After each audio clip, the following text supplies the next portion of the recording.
പ്രകാശമേ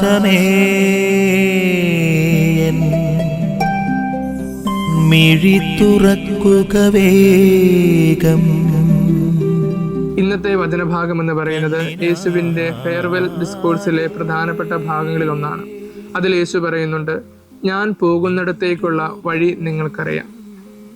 യേശു ഇതിനു മുമ്പ് പറഞ്ഞിട്ടുണ്ട്, വഴിയും സത്യവും ജീവനും ഞാനാണ് എന്ന്.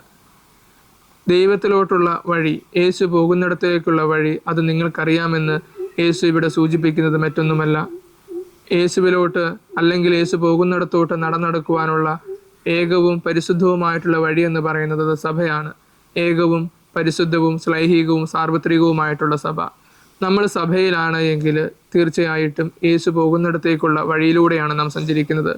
നാം സഭയ്ക്ക് പുറത്താണ് എങ്കിൽ, സഭയുടെ സംവിധാനങ്ങളെല്ലാം നാം പരിഹാസ രൂപേണയാണ് കാണുന്നതെങ്കിൽ, സഭയിലൂടെ കൈമാറ്റം ചെയ്യപ്പെടുന്ന വിശ്വാസത്തെ നാം ബോധപൂർവം തമസ്കരിക്കുന്നുണ്ട് എങ്കിൽ, യേശു നമുക്ക് കാണിച്ചു തന്ന വഴിയിലൂടെയല്ല, രക്ഷയുടെ വഴിയിലൂടെയല്ല നാം സഞ്ചരിക്കുന്നത് എന്ന് ഇന്നത്തെ സുവിശേഷത്തിൻ്റെ അടിസ്ഥാനത്തിൽ നമുക്ക് മനസ്സിലാക്കുവാനായിട്ട് സാധിക്കും.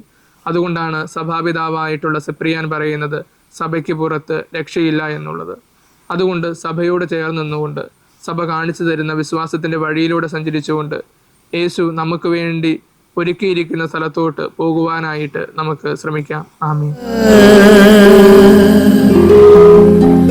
നിൻ വഴിയേ നടക്കാം.